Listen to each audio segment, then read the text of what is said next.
तं पं बं मं मं मं हं हं शं शं तं तं पं पं झं झं झीं झीं छीं छीं रां रां ह्रीं ह्रीं द्रावै द्रावै नमोऽर्ते भगवते श्रीमते पवित्रतर्जलेन जनाभिषिञ्चामती स्वाहा। आप देख रहे हैं शास्त्र समेत शिखर की पावन तलहटी में श्री गायत्री परिसर से नित्य प्रति अभिषेक एवं शांतिहरा। आप भी अपने जन्मदिन के अवसर पर वैवाहिक वर्षगांठ के अवसर विशेष अवसर पर शांतिया करा के साथ ही सब पुण्य का अर्जन कर सकते हैं। जिन्होंने मासिक शांतिया के रूप में जुड़कर शांतिया कराने का परम सौभाग्य प्राप्त किया है। हजारीबाग से संस्थापक से स्वर्गीय ताराचंद जी गंगवाल, श्रीमती प्रेमलता जी, प्रवीण जी, विभा जी, संजय, रंजीव, राजीव, ऋषिका, तिलक, मार्बल, किशनगढ़ अर्जुन ने विशेष रूप से शांतिया कराने का सौभाग्य प्राप्त किया है। दिल्ली से संस्थापक से श्री पंकज कुमारी, श्रीमती ममता जी इनके वैवाहिक वर्षगांठ के उपलक्ष्य पर शाह परिवार।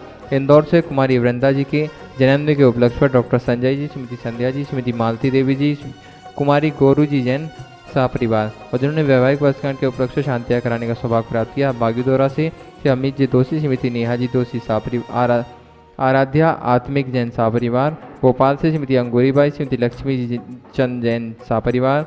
कुरुक्षेत्र से श्रीमती किरण कला जी धर्मचंद जैन शाह परिवार। मंदसौर से श्री अरुण कुमार जी हरसोला, श्रीमती कुसुम जी हरसोला शाह परिवार। बीना से श्री अरुण कुमार, श्रीमती सीमा जी जैन शाह परिवार। दिल्ली से श्री नवीन कुमार जी, श्रीमती रीना जी जैन शाह परिवार, जिन्होंने जन्मदिन के उपलक्ष्य पर शांतिया कराने का सौभाग्य प्राप्त किया। आगरा से तृप्ति जैन के जन्मदिन के उपलक्ष्य पर डॉक्टर अरविंद कुमार जी, अतिशय आरजव जैन शाह परिवार। दिल्ली से श्री शैलेंद्र कुमार जी के जन्मदिन के उपलक्ष्य पर शाह परिवार। और जिनके स्वास्थ्य की मंगल भावना भाई गई है। बंदायू से संजीव जी जौहरी, सिलीगुड़ी से डॉक्टर पंकज जी, देहरादून से श्रीमती कमलेश जी, न्यूयॉर्क से श्रीमती मीता जी पापड़ीवाल, गुवाहाटी कोलकाता से देवर्षि जैन शाह परिवार। और जिन्होंने नित्य शांति जुड़कर शांतिया कराने का सौभाग्य प्राप्त किया है। रतलाम से श्रोमणी संरक्षक भौलिया जी, ज्ञानवती देवी, राजेश जी, रेखा जी, आचरण अंतरगवा शाह परिवार। टीकमगढ़ से स्थापक से बाबूला सथैया, अखिलेश, श्रीमती मीना जी, असीम सिद्धि रिप्पी, अपूर, श्रीमती शशि, दिव्य सथैया, अदन सथैया शाह परिवार। कटनी सरदार से श्रीमती राजकाई, पंचन जी प्रेमी, इंजीनियर रमेश जी, दिनेश जी, महेश, संजय, अरंत, अक्षता, तंका, सुमत प्रेमी परिवार।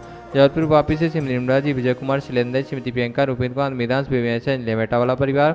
मुंबई से रमेश नक्चा, आरपीएन, श्रीमती ममता जी, प्रशांत, श्रीमती दिव्या, भरत जी, पारस जैन शाह परिवार। विदिशा से संस्थापक से श्रीमती कमलाबाई, चंद्रशेखर जी, अंता, प्रिया, दिव्या, दंग जैन शाह परिवार। रांची से संस्थापक से श्रीमती चंद्रकला जी, नीरज जी, नीलियांसा, जैक जी, पाटनी शाह परिवार। अहमदाबाद से श्रोमेश नक्शा श्री दिनेश जी, भावना, नील, चिराग, आस्था जी, बिल्की शाह परिवार। जयपुर अमेरिका से श्रोमेश नक्शा श्रीमती कमला देवी जी, दिनेश कुमार, विनीता, भयवक्षिता, विनीत, जाह्नवी, विराज जी, पापड़ीवाल शाह परिवार। गुवाहाटी कोलकाता से कबरीलाल सेठी, सुमनवल छावड़ा एक परिवार से श्रीमती रत्नमणि देव शेठी, श्रीमती इंद्रदेव छावड़ा से सुरेंद्र जी, प्रीति दी, सिद्धार्थ दिया सोननी, अजित, मोनिका, आयशी, अर्णव, व्यतिथिका, विवान, देवस, सुधीर, डिस्ट्रिक्ट हार्दिक, चमन, सूड़ीवाल सेठी छाबड़ा परिवार। अलवर से तोमड़ी संरक्षक चार जयंती परिवार। वीएसएन स्थापक से अजय जी, मधु जी, अतुल, रीना आदि, अभिरिया जी, अंजु मेहता, अमित मेहता शाह परिवार। इंदौर जयपुर से श्रोमणी संरक्षक श्रीमती विमला देवी जी, मुकेश कुमार, चंदनवाला जी, विजय ममता, संजय ज्योति, रितिका, हितेश लाइसा, प्रियांश, कामनी, प्रज्वल, दीपिका, लबीना, दीपांशु, अभियशना दत्ती, वर्धिनी, पाटौदी, काशलीवाल परिवार। खन्ना से श्रोमणी संरक्षक चिंतामणि, सवाई लेजन शाह परिवार। कोलकाता से श्रोमणी संरक्षक श्रीमती चंदा देवी, धर्मपति मोतीलाल जी, शांतिलाल, सोमती देवी, निर्मल, मीना, विजयलक्ष्मी, अजय, कंचन, यासिका, अंकिता, करोड़, नैतिक जी, शराब की शाह परिवार। कटनी से श्रोमणी संरक्षक श्री उत्तम चंद जी, श्रीमती प्रभा जी, अनुराग, श्रीमती जूही, अनु, श्रीमती विवाह, डॉक्टर जय, डॉक्टर अभिलाषा, डॉक्टर सुदीप, डॉक्टर आभा, अनिष्का, अरयोग्य, प्रांजल, रणकरण, अस्कंज, समस्त कोयला वाला परिवार। वैसे चक्षा से श्रोमणी संरक्षक श्रीमती प्रेमलता जी, विजय, मंजू, गगन, केटी, अरु, गुरव, निहल, चांदनी, करीना, चांदनी जैन शाह परिवार। बक्सा गुजरात से श्रोमणी संरक्षक भूपेंद्र भाई, श्रीमती सोनाबेन, अतुल, सीता, निहाल, लाधानी, समस्त लाधानी परिवार। किशनगढ़ से श्रोमणी संरक्षक कवल्या जी, अशोकी, सुशीलाई, पाटनी, सुरेश जी, शांता जी, मेवल, तारिका, विनीत, चिचिविका, सिद्धाय, विनय, ईशा, विवेक, केशव आदि विमानवान्य, आर्यन जी, पाटनी, समस्त आर महवा परिवार। ओम नमः सिद्धेभ्य, ओम नमः सिद्धेभ्य, ओम नमः सिद्धेभ्य। श्री वीतरागाय नमः। ओम ह्रीं नमो रिहंताणं, नमो सिद्धाणं, नमो आयुध्याणं, नमो वज्रायणं, नमो लोये सव्यसावणं। चत्तारि मंगलमर्यन्ता मंगलं सिद्धा मंगलं साहो मंगलं केवली पर्णतो धम्मो मंगलं। चत्तारि लोगुत्तमार्यन्ता लोगुत्तमा सिद्धा लोगुत्तमा साहो लोगुत्तमा केवली पर्णतो धम्मो लोगुत्तमो। चत्तारि शरणं प्रव्रजामि र्यन्ते शरणं प्रव्रजामि सिद्धे शरणं प्रव्रजामि साहो शरणं प्रव्रजामि केवली पर्णतं धम्मं शरणं प्रव्रजामि। ओम ह्रीमनादिमूलमन्त्रेभ्यो नमः। सर्वशान्तिं तुष्टिं पुष्टिं च। ओम नमो रते भगवते प्रेक्षणाशेषदोषकल्मषाय दिव्य तेजो मूर्ते नमः। श्री शांतिनाथाय शांतिकराय सर्वविघ्न प्रणाशनाय सर्वरोगापमृत्युविनाशनाय सर्वपर्कुतच्छुदोदर विनाशनाय सर्वछाम डामर विनाशनाय। ओम रहाम ह्रीं रूम रोम रहस्यावसा सर्वशान्तिं कुरु कुरु ओम रूम छूम फट किरीटिम गाते गाते पर विघ्नानि स्फुटै सहस्खंडान कुरु कुरु परमुद्राम छिंद छिंद परमंत्रान भिंद भिंद छ रूम फट सर्व शांतिम कुरु कुरु ओम ह्रीं श्रीं क्लीं रमस्य औसानः त्विद्याय नमो रिहन्तानं नौं सर्व शांतिम कुरु कुरु ओम आरहां सीरिहिं आरुहुं ऊरुहुं सारः जगदापद्विनाशनाय ह्रीं श्री शांतिनाथाय नमः सर्व शांतिम कुरु कुरु ओम ह्रीं श्री शांतिनाथाय शोक्तरु सत्पात्याय मंडिताय शोक्तरु सत्पात्याय शोभनपदप्रदाय हमलियुं बीजाय सर्वोपद्रव शांतिकराय नमः सर्व शांतिम कुरु कुरु ओम ह्रीं श्री शांतिनाथाय सर्पसृष्टि सत्प्रात्याय मंडिताय सर्पसृष्टि सत्प्रात्याय शोभनपदप्रदाय ममलियुं बीजाय सर्वोपद्रव शांतिकराय नमः सर्व शांतिम कुरु कुरु ओम ह्रीं श्री शांतिनाथाय दिव्य ध्वनि सत्प्रात्याय मंडिताय दिव्य ध्वनि सत्प्रात्याय शोभनपदप्रदाय ममलियुं बीजाय सर्वोपद्रव शांतिकराय नमः सर्व शांतिम कुरु कुरु ओम ह्रीं श्री शांतिनाथाय चाम्रोत्तोलन सत्प्रात्याय मंडिताय चाम्रोत्तोलन सत्प्रात्याय शोभनपदप्रदाय ममलियुं बीजाय सर्वोपद्रव शांतिकराय नमः सर्व शांतिम कुरु कुरु ओम ह्रीं श्री शांतिनाथाय सिंहासन सत्प्रात्याय मंडिताय सिंहासन सत्प्रात्याय शोभनपदप्रदाय गमेलियुं बीजाय सर्वोपद्रव शांतिकराय नमः सर्व शांतिम कुरु कुरु ओम ह्रीं श्री शांतिनाथाय भामंडल सत्प्रात्याय मंडिताय भामंडल सत्प्रात्याय शोभनपदप्रदाय झमेलियुं बीजाय सर्वोपद्रव शांतिकराय नमः सर्व शांतिम कुरु कुरु ओम ह्रीं श्री शांतिनाथाय दुंदुभि सत्प्रात्याय मंडिताय दुंदुभि सत्प्रात्याय शोभनपदप्रदाय समलियुं बीजाय सर्वोपद्रव शांतिकराय नमः सर्व शांतिम कुरु कुरु संपूजकानां प्रतिपालकानां यतीन्द्र सामान्य तपोधनानां देशस्य राष्ट्रस्य पुरस्य राज्ञा करोतु शान्तिं भगवान् जिनेन्द्र।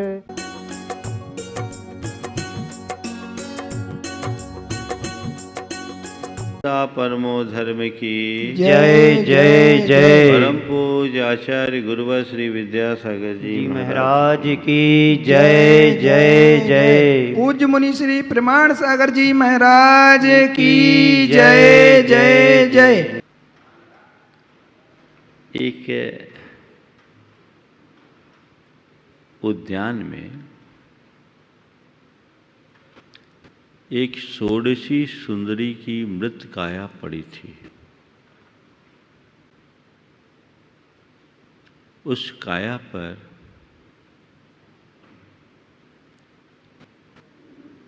उसके प्रेमी की दृष्टि पड़ी। वो विकल हो रहा था। हाय, जिसके पीछे मैंने अपने सारे सपने गढ़े थे वो चले गई। काश ये मेरी होती तो मैं उसके साथ अपने जीवन के सुख भोगता। एक वेश्या की दृष्टि पड़ी, मुख से निकला हाय, इतनी सुंदर काया, कल्प कुसुम रूप, इस अल्प वय में चले गई। कदाचित ये जिंदा होती, मेरे हाथ लगती तो मेरा धंधा बहुत अच्छा चलता। एक संत की दृष्टि उस पर पड़ी। उसने कहा हाय, इतना सुंदर शरीर, ये दुर्लभ मनुष्य भाव व्यर्थ ही चला गया।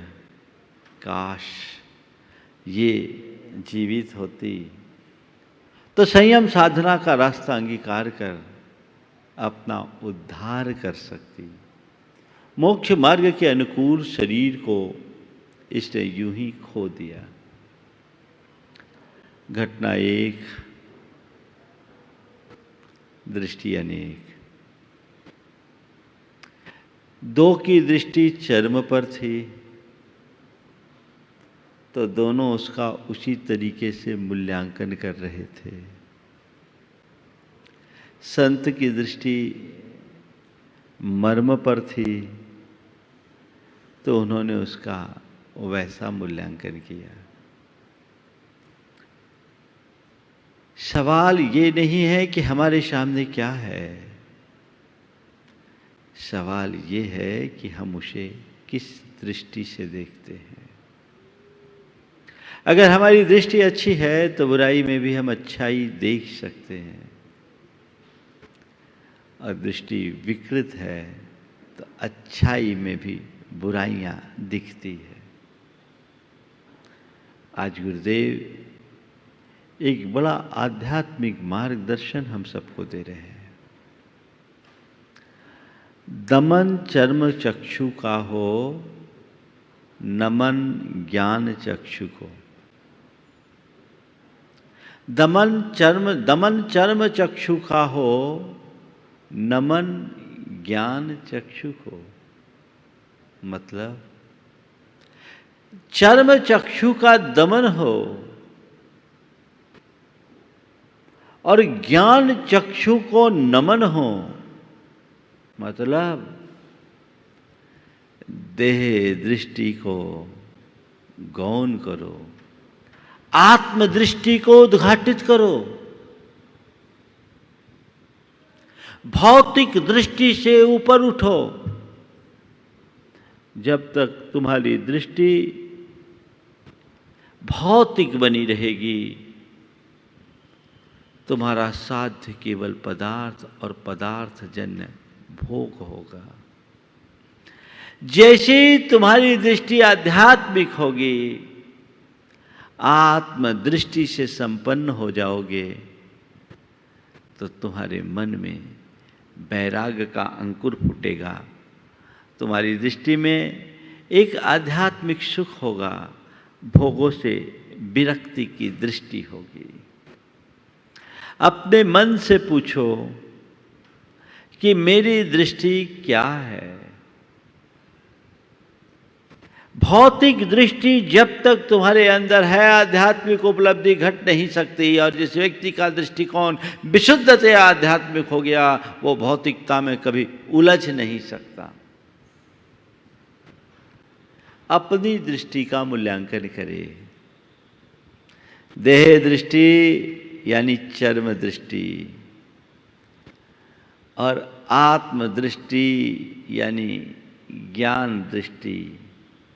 4 शब्द आज आप सबके बीच रख रहा हूं। चर्म, कर्म, मर्म और धर्म। साधारण से शब्द हैं। चर्म, कर्म, मर्म और धर्म। चर्म पर दृष्टि यानी देह दृष्टि, शरीर पर दृष्टि। जब तक शरीर पर दृष्टि है, तुम्हारा चित्त भोगोन्मुखी होगा। भोगों की तरफ तुम आकर्षित होगे, और यह हमारे लिए बंधनकारी है, दुखदायक है। इसे नियंत्रित करो, इसे मोड़ो। निज पर के देह का आकर्षण अंततः हमें उलझा के छोड़ता है। तो संत कहते हैं, चाम पर दृष्टि न हो, चर्म पर दृष्टि न हो, मर्म को पहचानो। जब तक चर्म पर दृष्टि होगी, तुम्हारा कर्म तुमसे बंधता रहेगा। मर्म दृष्टि होगी, तभी तुम कर्म से मुक्त हो सकोगे। अपने मन से पूछो, किसी पर भी दृष्टि जाती है तो तुम्हारे आंखों में क्या झूलता है, उसका ये रूप या अंदर का स्वरूप। रूप को देखोगे तो कोई गोरा होगा, कोई काला होगा, कोई सुंदर होगा, कोई असुंदर होगा, कोई सुरूप होगा, कोई कुरूप होगा, कोई आकर्षक लगेगा, कोई घिनौना लगेगा। ये किसका अंतर है? ऊपर का ना। स्वरूप को देखोगे तो सब वही चिद स्वरूप है, सब वही चिद स्वरूप है जो आज ऊपर से विकृत दिख रहा है, घिनौना दिख रहा है, बदरूप दिख रहा है, बदसूरत दिख रहा है, बदशक्ल दिख रहा है। ये तो ऊपर का चोला है ना, भीतर का तत्व, भीतर के तत्व को पहचानो। हमने सुना है कि एक राजा जनक के दरबार में अष्टावक्र तत्वोपदेश देने के ख्याल से आए। अष्टावक्र एक बड़े आध्यात्मिक ऋषि थे, उनका पूरे इलाके में नाम था। ये ब्रह्म का उपदेश देंगे। अब अष्टावक्र के नाम सुनकर आसपास के जितने बड़े ज्ञानी विद्वान पंडित थे, सब राजसभा में विशेष रूप से उपस्थित हुए। अब तक लोगों ने अष्टावक्र के बारे में केवल सुना था, देखा किसी ने नहीं था। अष्टावक्र आए, सभा पूरी जमी हुई थी, लेकिन जब अष्टावक्र आए तो कहते अष्टावक्र का शरीर बड़ा बेडौल था, 8 जगह से टेढ़ा था, पांव रखते कहीं थे, रखाता कहीं था। जब वो दरबार में आए तो सारे दरबारी गण उनके इस विकृत रूप को देखकर जोर से हंस पड़े।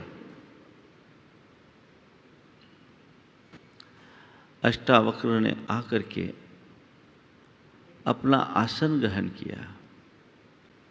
राजा जनक ने विनय पूर्वक उन्हें तत्वोपदेश देने के लिए निवेदन किया। अष्टावक्र ने कहा कि मैं ज्ञानियों की सभा में उपदेश देता हूं, चमारों की सभा में नहीं। मैं ज्ञानियों की सभा में उपदेश देता हूं, चमारों की सभा में नहीं। सब के सब स्तब्ध। राजा जनक की सभा को चमारों की सभा। जनक बहुत समझदार थे। इससे पहले कि कोई और प्रतिक्रिया करे, जनक ने दोनों हाथ जोड़े और कहे, महाराज अपराध माफ हो, अपराध क्षमा हो, पर ये हम जानना चाहते हैं कि ये राजसभा चमारों की सभा कैसे हो गई। राजन, आपकी दृष्टि में ये सब ब्रह्मज्ञानी होंगे, पर मेरी दृष्टि में ये सब महाअज्ञानी हैं। इन सब की दृष्टि चर्म पर है। इन्होंने मेरे बाहरी स्वरूप को देखा, स्वरूप को देखा नहीं। इस चमड़ी पर इनकी दृष्टि गई, इसीलिए मेरे इस विकृत रूप को देखकर ये सब के सब हंस पड़े। तो जिनकी चमड़े पर दृष्टि हो उसे मैं चमार कहूँ तो क्या बुरा है। जिसकी चर्म दृष्टि वो चर्मकार। अगर ये ज्ञानी होते तो मेरे इस रूप को नहीं देखते, मेरे स्वरूप को देखते, इस चर्म को नहीं देखते, मर्म को देखते हैं। सभी बड़े लज्जित हुए, सभी बड़े लज्जित हुए। बस हमें भी तो यही देखना है। जिस दिन वो मर्म बोध हो जाएगा, सारा आकर्षण ही खत्म, जीवन की दिशा ही पलट जाएगी। फिर ज्यादा कुछ कहने और करने जैसा शेष नहीं रहेगा। सच्चे अर्थों में आध्यात्मिकता की उपलब्धि भेद विज्ञान से होती है। और भेद विज्ञान का मतलब ही इतना है कि देह से भिन्न आत्मा का ज्ञान। मैं देह नहीं चेतन हूं। बस अपने भीतर के चेतन तत्व को पहचानो, वो मर्म है। मर्म को जानो, मर्म की आंखों से ही मर्म को देखा जा सकता है। ये जो आंखें हैं, इन आंखों से भीतर का दर्शन नहीं हो सकता। चर्म की आंखें केवल चर्म को देखती है। इन आंखों से अंतर का दर्शन नहीं हो सकता। ये आंखें केवल बाहरी चीजों को देखती है। अंदर की आंखें खोलो। वो मर्म की आंख है, वो ज्ञान की आंख है। जिस पल वो आंख खुल गई, जीवन की दिशा बदल जाएगी। चर्म से लोग बहुत जल्दी आकर्षित होते हैं और वो आकर्षण उन्हें असंयम की ओर मोड़ता है। असंयम से कर्म बंधता है। लेकिन जैसे ही मर्म का बोध होता है, विरक्ति का भाव जागता है, संयम तत्व उमड़ता है और जीवन में धर्म प्रकट होता है। चर्म से कर्म है और मर्म में धर्म है। भगवान नेमिनाथ जब दीक्षा ले लिए तो कहते हैं उनके लघु भ्राता रथनेमि राजुल पर आसक्त हो गए।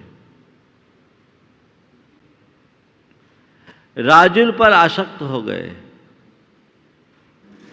और उन्होंने अपना मनोभाव राजुल के सामने प्रकट कर दिया और कहा कि तुम मुझसे विवाह कर लो, मैं तुमसे प्रेम करता हूं, नेमि कुमार से भी ज्यादा सुख मैं तुम्हें प्रदान करूंगा। राजुल ने रथनेमि से ये बात सुनी तो एक पल को स्तब्ध रह गई, लेकिन वह उसे बोध देना चाहती थी। उन्होंने कहा, राजुल ने कहा कि मैं तुम्हारी बात पर विचार करूंगी, पर एक काम करो, मुझे कुछ पेय लाकर दो। एक कटोरा दूध सामने लाके दिया। राजुल ने उसमें थूका, कटोरे को हाथ में लिया और उस कटोरे में थूका और थूक करके वो कटोरा रथनेमि की ओर बढ़ा दिया कि लो इसे पियो।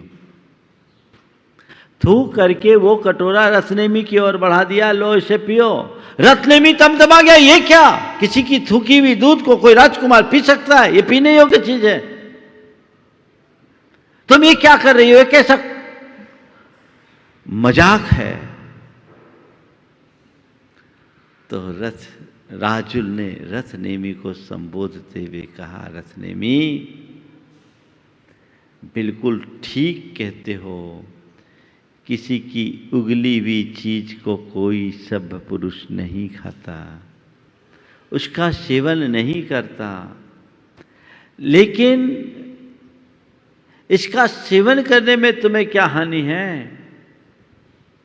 तुम तो मुझसे बड़ा प्रेम करते हो, मैंने थोड़ा सा ही तो सूखा है। नहीं मैं ये नहीं ले सकता। तो राजुल कहती, रथनेमि जब मेरे द्वारा थूके जाने पर ये दूध तुम्हारे लिए अनुपसेव्य हो गया, तो नेमि कुमार की वागदत्ता होने के कारण मैं उनकी पत्नी हो गई, तुम्हारी भाभी हो गई, और उन्होंने मुझे छोड़ दिया, तो मैं उनकी ही थूक हूं, उच्छिष्ट हूं। तुम मुझे क्यों स्वीकार कर रहे हो? रथनेमि अंदर से हिल गया और तब राजुल ने उसे संबोधा, रथनेमि इस देह को मत देखो, आत्मा को पहचानने की कोशिश करो। देह का भोग तो अनंत जन्मों में अनंतों बार किया जा चुका, उससे भोगों की तृष्णा नहीं मिटती। अपनी चेतना का उपभोग करो। प्रेम भी करना है तो चेतना से प्रेम करो, आत्मा से प्रेम करो। दैहिक दृष्टि से ऊपर उठने की कोशिश करो, अपनी आत्मा को पहचानो। ये काया तो नश्वर है, कब क्या हो जाए कुछ कहा नहीं जा सकता। अपनी अविनश्वर आत्मा को पहचानने की कोशिश करो। रसनेमी अंदर से हिल गया, उसका चित्त विरक्त हो गया और कहते हैं रसनेमी ने भी फिर दीक्षा धारण कर ली। घटनाएं हैं, बहुत कुछ संदेश देती है हमें। हमें चाहिए कि हम अपनी दृष्टि की पड़ताल करें। 24 घंटे में मैं क्या सोचता हूं, क्या अनुभव करता हूं। जो लोग केवल शरीर के तल पर जीते हैं वे सच्चे अर्थों में धर्मी नहीं हो सकते। देह के तल से ऊपर उठकर आत्मा के स्तर पर जीने वाला ही सच्चा धर्मात्मा होता है। तो इसीलिए गुरुदेव कहते हैं दमन चर्म चक्षु का हो, नमन ज्ञान चक्षु को। उद्घाटित करे, जीवन की वास्तविकता को समझने का संकल्प जगाए, दिशा बदल जाएगी। देह दृष्टि से कर्म बंधता है, इतनी समझ तो हो। लेकिन अनादि का ऐसा संस्कार जमा हुआ है कि उसके आगे कुछ दिखता ही नहीं। किसी का भी थोड़ा सा सुंदर शरीर दिख जाए मन खिंच जाता है। यह असंयम है कि नहीं और आकुलता है कि नहीं।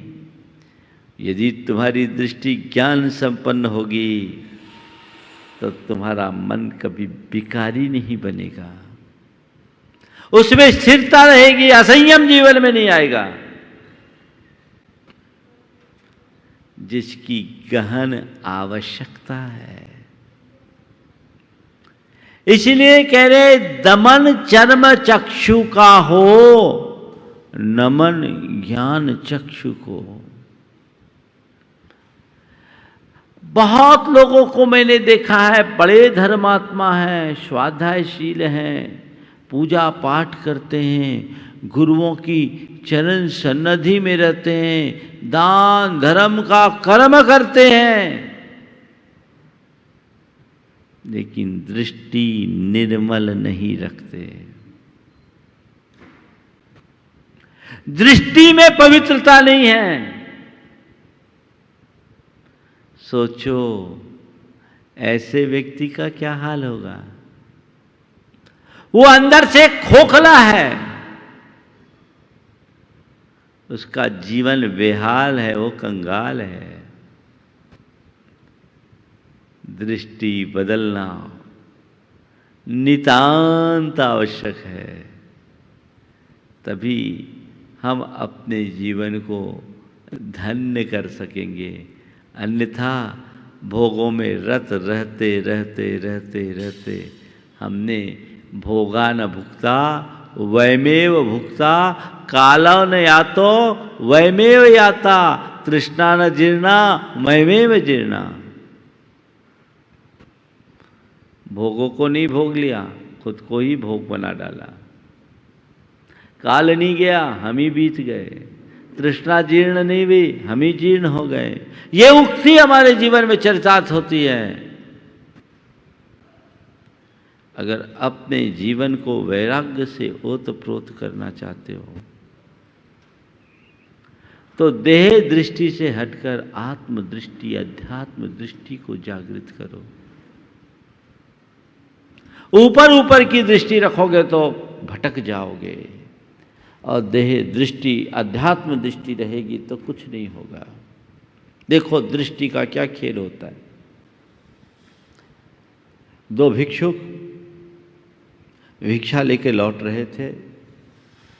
रास्ते में नदी पड़ी, उफनती हुई नदी थी। बारिश अधिक हो जाने के कारण नदी में उफान था।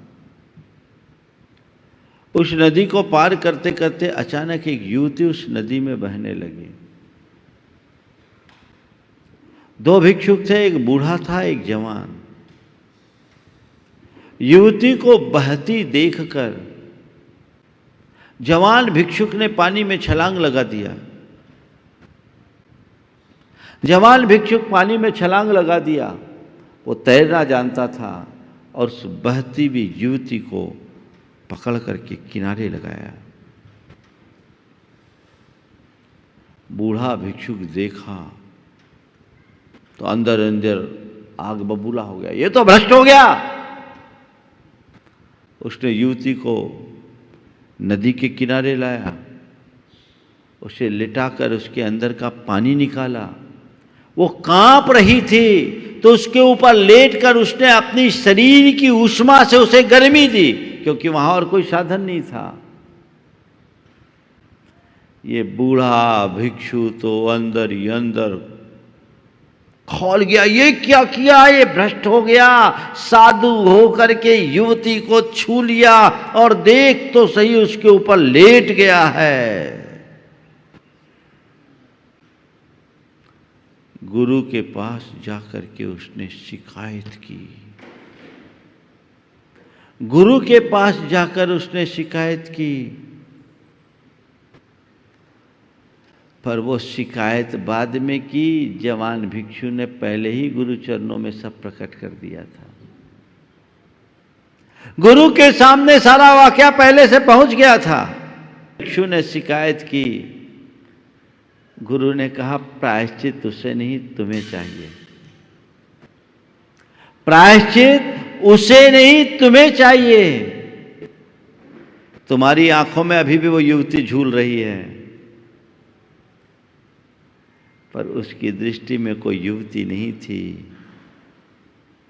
एक पानी में बहता हुआ मनुष्य था, आत्मा थी। और उसने जो किया वो उस समय उसका धर्म था, उसने सही किया। उसके अंदर वो दृष्टि ही नहीं। और वो तो उस युवती को वहीं छोड़ भी आया, पर तुम अभी भी उसे अपने गले लगाए हो। प्रायश्चित के भागीदार तुम हो, क्योंकि तुम्हारी देह दृष्टि है और उसकी मर्म दृष्टि है। तुमने चर्म को देखा, उसने मर्म को देखा। उसने अपना धर्म निभाया और तुमने कर्म बांधा। जवान साधु ऐसा कर लेगा?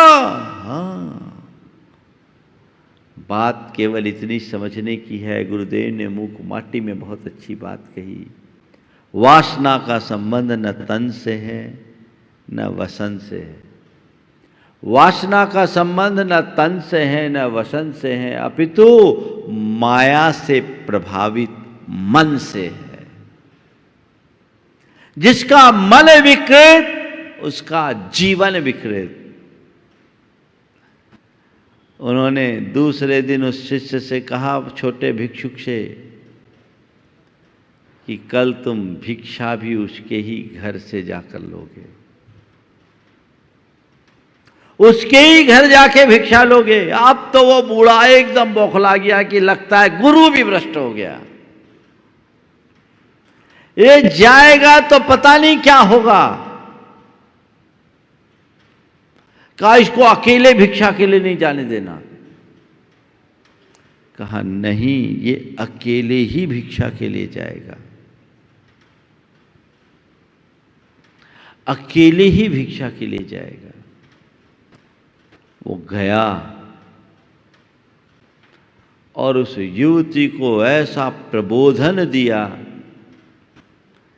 कि उसके अंतरंग में वैराग्य की लहर उत्पन्न हो गई और वह युवती भी दीक्षित हो गई, क्योंकि उसे जीवन की नश्वरता का सच्चा बोध हो गया था।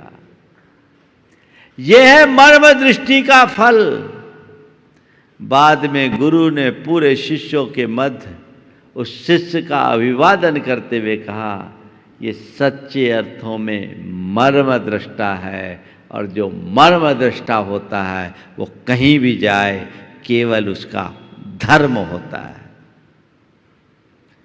नमन चर्म चक्षु को हो, दमन चर्म चक्षु का हो, नमन ज्ञान चक्षु को। दमन चर्म चक्षु का हो, नमन ज्ञान चक्षु को। उस ज्ञान चक्षु को नमन करो जो देह के भीतर छिपे हुए विदेह तत्व की तरफ दृष्टि रखता है। अपने अंदर ऐसी भावना जगनी चाहिए। 24 घंटे जो अपने शरीर के ही संस्कार और सौष्ठव में लगे रहते हैं, उनकी क्या कहानी है। जिसके श्रृंगारों में मेरा यह महंगा जीवन घुल जाता, अत्यंत असुचि उस काया से इस चेतन का कैसा नाता। भेद विज्ञान जगना चाहिए। असुचि भावना को भाने से भेद विज्ञान प्रगाढ़ होता है, और वही भेद विज्ञान हमें वैराग्य और धर्म में स्थिर करता है। उसका नित्य और नियमित अभ्यास होना चाहिए, क्योंकि उसके बिना उद्धार संभव नहीं है। भेद विज्ञानतः सिद्धा, सिद्धा ये किल केचन, तस्से अभाव तो बद्धा, बद्धा ये किल केचन। दृष्टि वैसी होनी चाहिए। बहुत मुश्किल है धर्म की क्रिया करना, धार्मिक हो जाना फिर भी सुलभ है, लेकिन धार्मिकता के साथ साथ आध्यात्मिकता को आत्मसात करना बड़ा दुर्लभ है। पर सदैव एक बात को ध्यान में रखना, अध्यात्म ही धर्म का प्राण है। आध्यात्मिक दृष्टि के अभाव में किए गए धार्मिक क्रियाओं से थोड़ा बहुत पुण्य जीवन में भले आ जाए, पर जीवन के रूपांतरण की सुनिश्चितता नहीं है। पर जिसकी दृष्टि आध्यात्मिक हो गई, उसके जीवन के रूपांतरण में कोई संशय नहीं। उसी से रूपांतरण होगा। चाहते हो मेरे जीवन में बदलाव हो, तो हर पल अपने ज्ञान चक्षु को सामने रखो, मर्म को सामने रखो। तू चेतन यह देह अचेतन, यह जड़ तू ज्ञानी। तू चेतन यह देह अचेतन, यह जड़ तू ज्ञानी। मिले अनादि यतन ते बिछड़े, ज्यों पै अरु पानी। तुम चेतन आत्मा हो, ये शरीर अचेतन है, और जैसे तुम्हारा शरीर अचेतन है, वैसे संसार के हर प्राणी का शरीर अचेतन है। देह अचेतन है, तुम चेतन हो। यह जड़ है, तुम ज्ञानी हो। मिले अनादि, एक दूसरों से अनादि काल से मिले हुए हैं, लेकिन यतन ते पिछड़े। प्रयत्न और पुरुषार्थ से दोनों को पृथक किया जा सकता है। जैसे पेय और पानी, दूध और पानी मिलकर एक में एक हो जाते हैं, एक से दिखते हैं पर एक होते नहीं। प्रयोग के बल पर दोनों को पृथक किया जा सकता है। कहते हैं हंस के पास नीर क्षीर विवेकिनी दृष्टि होती है। हंस को पानी मिला, दूध दो, तो वो दूध पी लेता, पानी छोड़ देता है, ऐसा कहा जाता है। उसकी वजह है कि हंस के चोंच में एक विशेष प्रकार के रसायन का स्राव होता है, जिसके परिणाम स्वरूप दूध अलग हो जाता है, पानी अलग। वो दूध ले लेता है, पानी को छोड़ देता है। ज्ञानियों ने इसे एक प्रतीक बनाया और कहा हंस के समान नीर क्षीर विवेकिनी दृष्टि रखो। नीर क्षीर विवेकिनी दृष्टि। दूध में रहने वाले पानी को अनदेखा करके केवल दूध को देखो, रूप को अनदेखा करो, स्वरूप की उपासना करो। लेकिन क्या करे, हंस जैसा स्वभाव रखने वाला आत्मा बगुलों जैसा आचरण करे तो उसे क्या कहा जाए? बोलो। हंस और बगुले दोनों उजले दिखते हैं, लेकिन दोनों के स्वभाव और प्रवृत्ति में बड़ा अंतर है। हंस मोती चुगता है और बगुला मछली। पंक्तियां हैं, बड़ी प्रेरक है आज के संदर्भ में। हंस मान शर भूला, हंस मान शर भूला, सने पंख में चंच हो गए उजले परमट मैले। सने पंख में चंच हो गए उजले परमट मैले। कंकर चुगने लगा वही जो मुक्ता चुगता पहले। सने पंख में चंच हो गए उजले परमट मैले। कंकर चुगने लगा वही जो मुक्ता चुगता पहले। छर में ये कैसा आकर्षण, छर में ये कैसा आकर्षण, जो तू अक्षर भूला। हंस मान सर भूला, हंस मान सर भूला।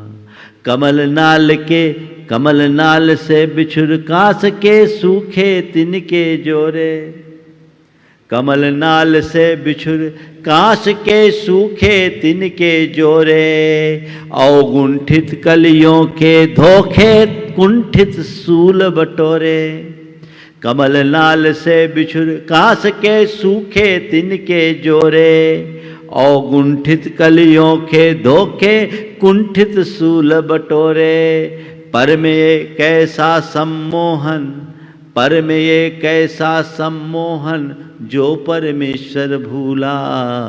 हंस मान सर भूला, हंस मान सर भूला। नीर क्षीर की दिव्य दृष्टि में अंध वासना जागी। नीर क्षीर की दिव्य दृष्टि में अंध वासना जागी। गति का परम प्रतीक बन गया जलता का अनुरागी।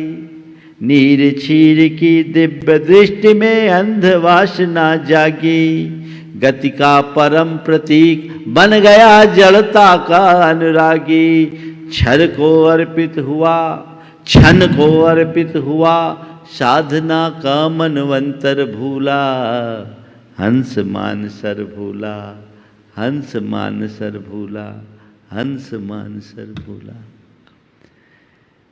काश हम इसके मर्म को आत्मसात करें। तू हंस है, तेरा स्वभाव हंस जैसा है। तुझे तो आध्यात्म के मान सरोवर में डुबकी लगाना चाहिए और वहां मोती चुगना चाहिए। लेकिन तूने अपने स्वभाव को कैसा भुला रखा है। हंस मानसर भूला, कमल नाल से बिछुड़ कांस के सूखे तिनके जोड़े, अवगुंठित कलियों के धोखे कुंठित सूल बटोरे। जिसे कमल नाल में कीड़ा करना चाहिए था, वो कांस के सूखे तिनकों को जोड़ रहा है, बिछियों में रम रहा है।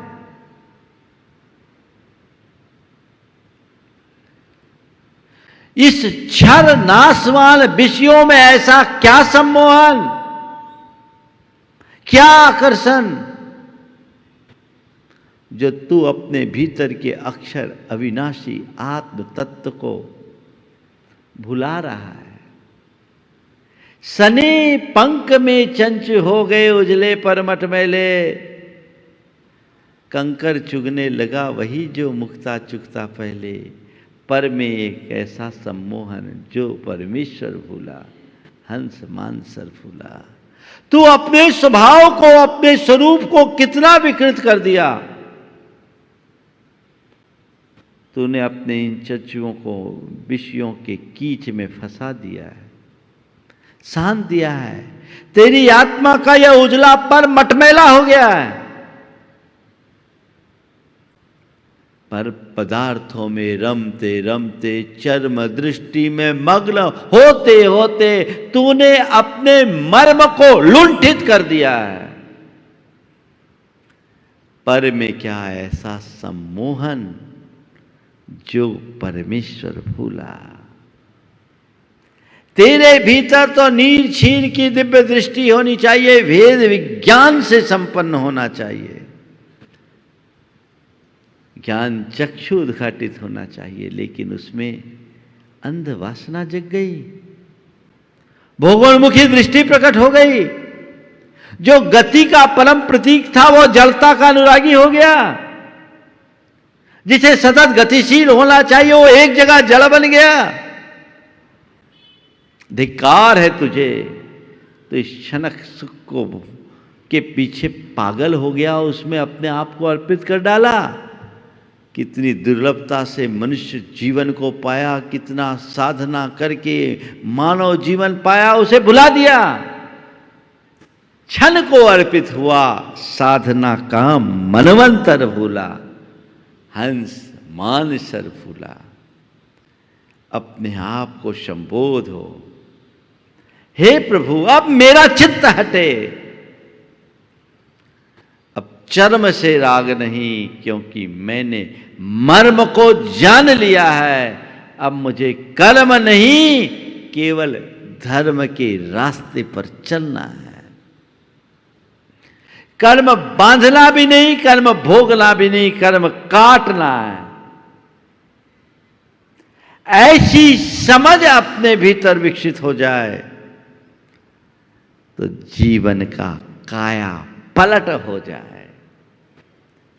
बस यही जरूरी है, इसमें ही उत्थान है, यही हमारे जीवन के कल्याण का आधार है। बाकी तो सब आना और जाना है। देखो जब तक देह दृष्टि होती है तब तक परिणति कैसी होती है। अब मर्म का बोध होता है तो परिणाम क्या होता है। सुकुमार मुनि की कथा आप सबने सुनी है। सुकुमार एक राजकुमार, असाधारण रूप का धनी, और शरीर इतना सुकुमार कि उसे रत्नों का कंबल भी चुभता था। रत्न कंबल भी जिसे चुभे। जिसने कभी सूर्य का प्रकाश नहीं देखा, केवल रत्नों के प्रकाश में अपना जीवन बिताया। जिसे साधारण चावल भी पसंद नहीं आते थे, रात भर कमल की पाखुड़ियों में फुलाए हुए चावल को ही जो खाता था। अपने जीवन के प्रारंभिक उम्र को उसने यौवन के दहलीज में पांव रखने तक घर के भीतर बिताया। सरसों का दाना भी जिसे तीक्ष्ण चुभन दे, उसी सुकुमार को जब मर्म का बोध हो गया कि तेरी उम्र बस 3 दिन, तेरे पास अब केवल 3 दिन शेष है, इतना ही तो इशारा दिया था मुनिराज ने, बस तेरे पास 3 दिन शेष है। उसकी मां उनके मोह में फंसी भी थी। सुकुमार को समझ में आ गया, सुकुमार और सुकुमार दोनों नाम है, उन्हें समझ में आ गया कि अब 3 दिन शेष है, ये पर्याय तो समाप्त हो जाएगी, मैं इसी में रमे रहूंगा तो अपना उद्धार कैसे करूंगा। ये दुर्लभ मनुष्य जीवन मिला है, मैं इसे व्यर्थ नहीं जाने दूंगा। मां तो आज्ञा देगी नहीं, लेकिन अब मुझे किसी की आज्ञा की जरूरत नहीं है। मेरी अंदर की चेतना मुझे पुकार रही है कि सुकुमार उठ और अपने उद्धार कर ले, क्योंकि तेरे पास केवल अब 3 दिन शेष है। अगर तूने इसे यूं ही खो दिया तो इस दुर्लभ मनुष्य पर्याय को पाना बहुत मुश्किल है। मुझे अब खोना नहीं है, अपितु अपनी आत्मा में डूबकर अपने आत्म तत्व को उद्घाटित करना है। कहते हैं सुकुमार घर से साड़ियां लटका करके नीचे उतरा, साड़ियों के सहारे रस्सी बना लिया साड़ियों का और उससे नीचे उतरा। गुप्त रूप से शरीर छिल गया, लहूलुहान हो गए और वैराग्य संपन्न होकर परोक्ष में प्रभु को साक्षी बनाकर, सिद्ध प्रभु को साक्षी बनाकर दिगंबर दीक्षा ले ली और ध्यान में मग्न हो गए। ध्यान में मग्न हो गए।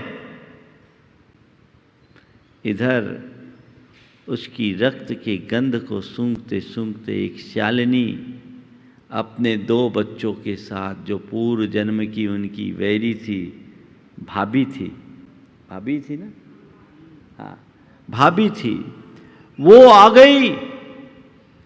सुकुमार ध्यान मग्न है और शालिनी अपने 2 बच्चों के साथ उनके पांव से लेकर कमर तक चूट चूट कर 3 दिनों तक खाती रही।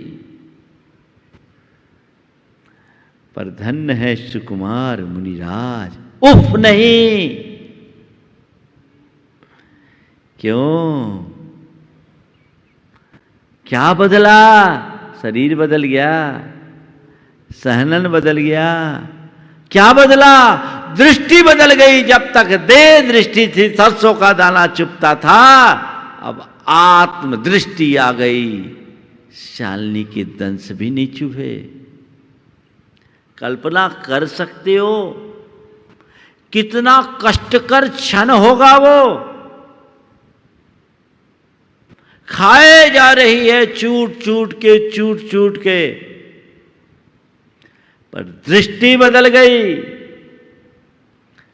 चर्म चक्षु का दमन हो गया और ज्ञान चक्षु प्रकट हो गए। चर्म चक्षु, चर्म दृष्टि मिट गई, मर्म दृष्टि प्रकट हो गई। यही मर्म का मर्म है। ठीक, शालिनी खा रही है, वो भी देख रहे जैसे हम आप देख रहे। मुझे तो कोई खा नहीं सकता, खाने की बात तो बहुत दूर की है, मुझे छू भी नहीं सकता। मुझे छू भी नहीं सकता, मुझे अग्नि शस्त्र काट नहीं सकते, अग्नि जला नहीं सकती, पानी बहा नहीं सकता, वायु सुखा नहीं सकता। मैं जो हूं सो हूं। अरस मरु मगंधम अब्बत्तम चेदना गुणमशद्धम जानलिंग गहनम जीव मन डिठ संठानम। मैं तो अरस हूँ, अरूप हूँ, अगंध हूँ, अव्यक्त हूँ, मात चेतना गुण वाला हूँ, जिसे किसी बाह्य साधनों के द्वारा जाना नहीं जा सकता। बस वो परम तत्व हूं, उस मर्म दृष्टि का परिणाम। इतना भयानक उपसर्ग भी उन्हें विचलित नहीं कर पाया। जीवन को आगे बढ़ाने का एक बड़ा मंत्र है। आज तुम्हारे ऊपर कोई उपसर्ग करने वाला नहीं आने वाला, लेकिन इस सूत्र से एक बात को और ध्यान में रखा जा सकता है कि हमेशा अपनी दृष्टि को अध्यात्म से जोड़ करके चलो, निमित्तों को अनदेखा करो, निमित्तों को अनदेखा करो, निमित्तों से अप्रभावित रहो और मूल तत्व को आत्मसात करके चलने की कोशिश करो। जीवन ऊंचाई छुएगा, हर पल उसका आनंद होगा, एक अलग प्रकार की आनंदानुभूति होगी। वो दृष्टि अपने भीतर होनी चाहिए। तो गुरुदेव का यह संदेश हम सबके जीवन को एक अलग रोशनी देता है, एक प्रकाश देता है। दमन चर्म चक्षु का हो, नमन ज्ञान चक्षु को। इसी में उद्धार होगा और कोई दूसरा नहीं। ऊपर के जोड़ घटाओं में लगे रहोगे तो संसार में ही फंसे रहोगे। संसार से पार उतरने का तो केवल एक ही रास्ता है, वह है आध्यात्मिक दृष्टि। ऐसी दृष्टि उद्घाटित हो, हम अपने जीवन में उस अध्यात्म के संदेश को प्रकट करने का प्रयास करें। हम पार्श्वनाथ भगवान के जाप के साथ विराम लेंगे। ओम ह्रीम अर्हं सि पार्श्वना जिनेन्द्राय नमो नमः। ओम ह्रीं अर्हं सि पार्श्वना जिनेन्द्राय नमो नमः। ओम ह्रीम अर्हं सि पार्श्वना जिनेन्द्राय नमो नमः। ओम ह्रीं अर्हं सि पार्श्वना जिनेन्द्राय नमो नमः। ओम ह्रीम अर्हं सि पार्श्वना जिनेन्द्राय नमो नमः। ओम ह्रीं अर्हं सि पार्श्वना जिनेन्द्राय नमो नमः। ओम ह्रीम अर्हं सि पार्श्वना जिनेन्द्राय नमो नमः। ओम ह्रीं अर्हं सि पार्श्वना जिनेन्द्राय नमो नमः। ओम ह्रीम अर्हं सि पार्श्वना जिनेन्द्राय नमो नमः। ओम ह्रीं अर्हं सि पार्श्वना जिनेन्द्राय नमो नमः। ओम ह्रीम अर्हं सि पार्श्वना जिनेन्द्राय नमो नमः। ओम ह्रीं अर्हं सि पार्श्वना जिनेन्द्राय नमो नमः। ओम ह्रीम अर्हं सि पार्श्वना जिनेन्द्राय नमो नमः। ओम ह्रीं अर्हं सि पार्श्वना जिनेन्द्राय नमो नमः। ओम ह्रीम अर्हं सि पार्श्वना जिनेन्द्राय नमो नमः। ओम ह्रीं अर्हं सि पार्श्वना जिनेन्द्राय नमो नमः। ओम ह्रीम अर्हं सि पार्श्वना जिनेन्द्राय नमो नमः। ओम ह्रीं अर्हं सि पार्श्वना जिनेन्द्राय नमो नमः। जय बोलो चिंतामणि श्री पार्श्वनाथ भगवान की जय परम जय जय पूज्य आचार्य गुरुवर श्री विद्यासागर जी महाराज की जय जय।